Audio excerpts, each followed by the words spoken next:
Okay, so next we're going to talk a bit about tripods. So let's start with the top and we'll work our way down.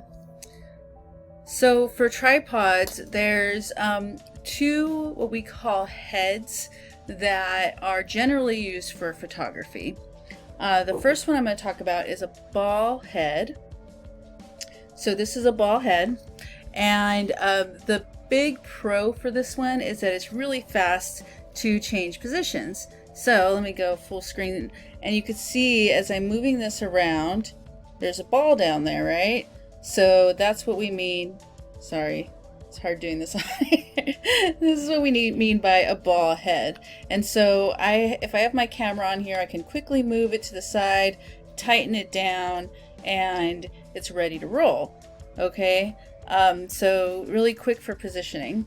Now, the other one that's used quite a bit is called a pan and tilt. So you can see that we actually have a couple different controls. I have this down here that rotates it around the base. I have this here that moves it this way, and then another handle that moves it around like this.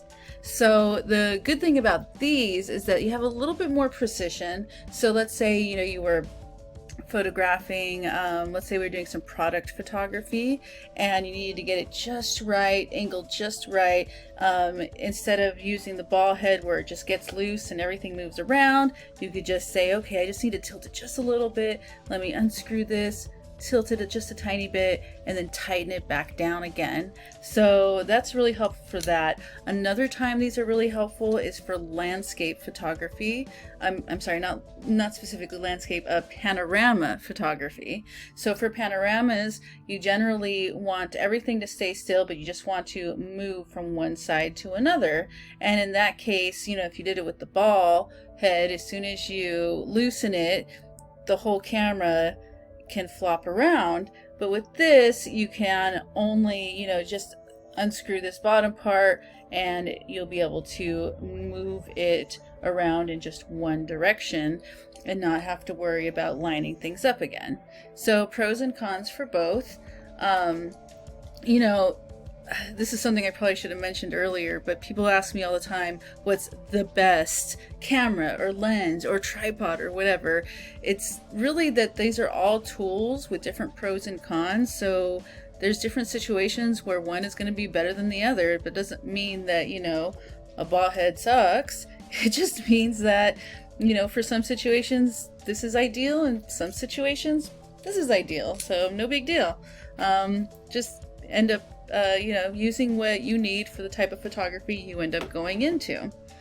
Okay, let's see. What are we talking about next? Okay, so legs. There's some big differences in legs, and we're going to talk about, what's the difference between these tripod legs, which was pretty cheap. Actually, I think someone gave me this one. And I still use it for some, if I need an extra tripod, yeah, sure, I'll use it. This is a really cheap tripod. It was probably under $50, maybe even less than that. Whereas these legs, I think these legs were around $200 just for the legs. So what's the big difference? They're both tripods. What's going on? So let's talk about some of these differences. Let me make sure I'm staying in order for you guys. So first off, we're going to talk about leg locks. Now, this one is more of a preference. So for leg locks, there's generally two types of leg locks. There's flip or twist. Twist is you literally, to tighten and untighten, you twist them until they're tight or untwist them until they're not tight. I personally prefer flip locks. So this is flip lock. You flip it, you can move this up and down, and then you flip it to lock it back in again. Now, I personally prefer these because I have issues with my wrists, and it's hard for me to tighten things down completely.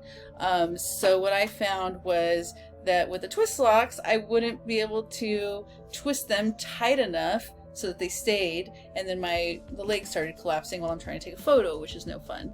So that's why I personally prefer these instead.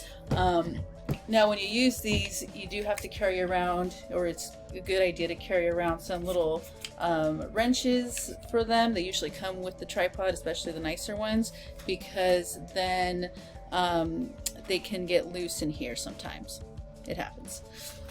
So that's the difference with those. Now let's talk about materials. So we have carbon fiber is a pretty common material for tripod legs nowadays, and it is lighter, stronger, as in it will carry more weight, but it is more expensive.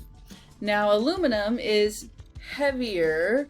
I really can't tell much of a difference, but it's not as strong as carbon fiber, so it won't be able to hold as much weight, and they are less expensive.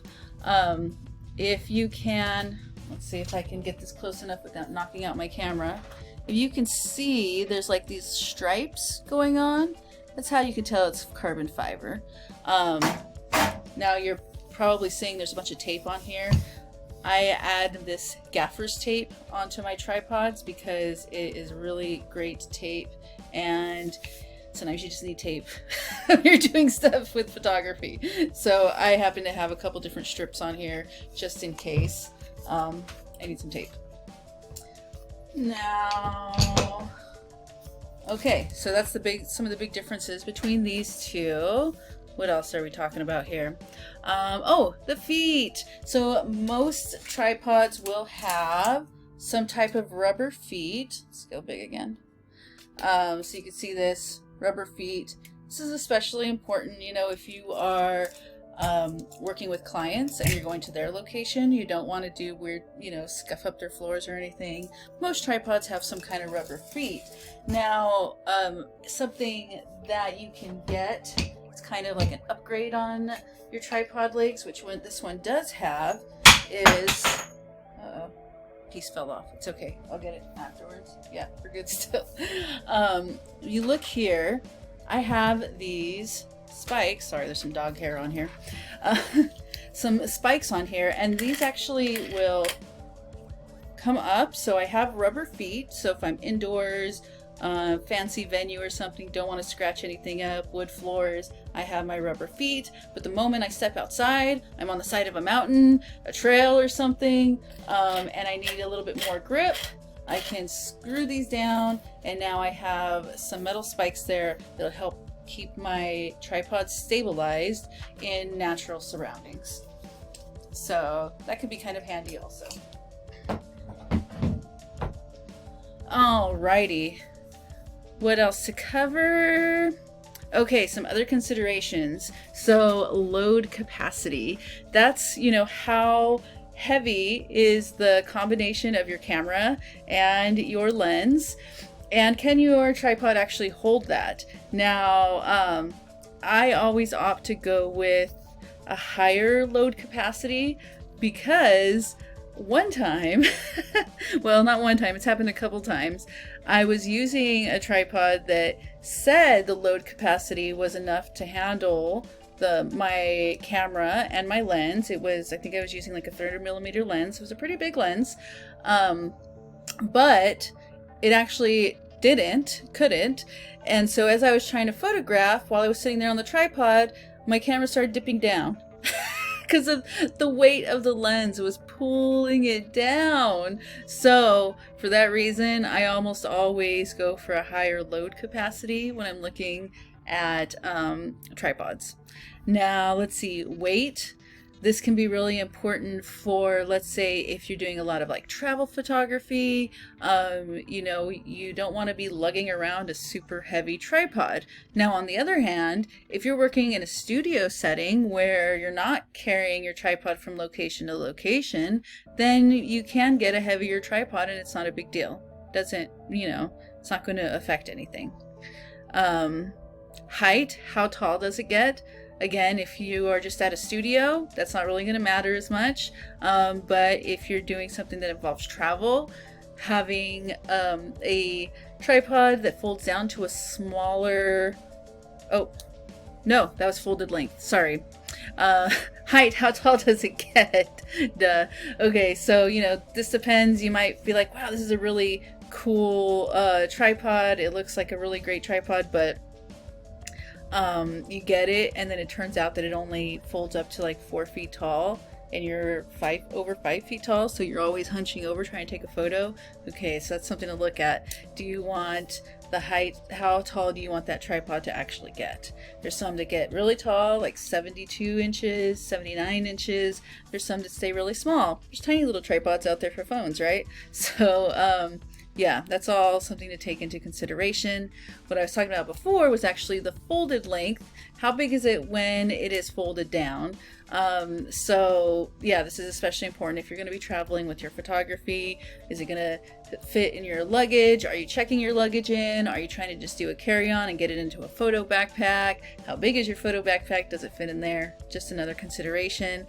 And oh, the center column. So we do have, there are some tripods where the center column, the piece in the middle, actually comes out. And let's see, let me get this going here.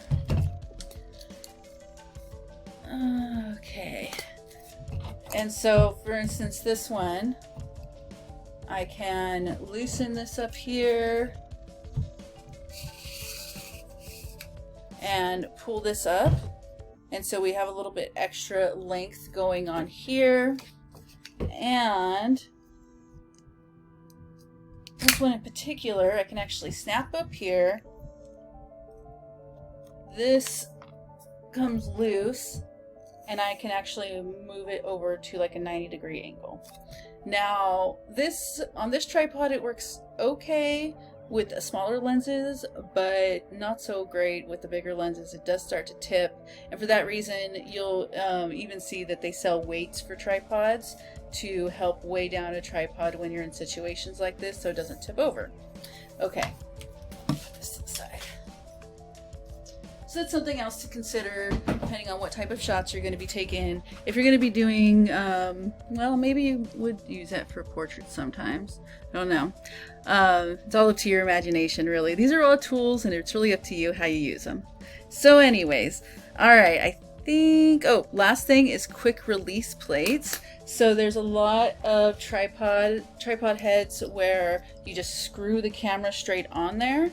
But there's some tripod heads, hold on, that use quick release plates, and I definitely prefer them. So what you do is you would loosen the side here, and then this little middle piece comes right off, and then this attaches to the bottom of your camera. Let's see, let's grab the camera. Oh, here we go. All right. So if you ever notice on the bottom of your camera, there's a little screw hole there, and that's exactly where this would go onto. So I would just screw that on there, and then when I'm ready to get it on my tripod, it's just easy to put on and tighten it back on. The only issue with this is that sometimes, well, I've been in the situation where I've forgotten to take this off of the camera. So then I get my tripod out somewhere and I'm using a whole different camera, and the release plate isn't on here. And so now I can't use the tripod. So my suggestion is, to either get in the habit of taking it off and putting it back onto your tripod head when you're done. Or another thing you could do is get a bunch of release plates and put one on every camera you end up buying. Then every camera has a release plate on it. Okay, so that is the basics of tripods.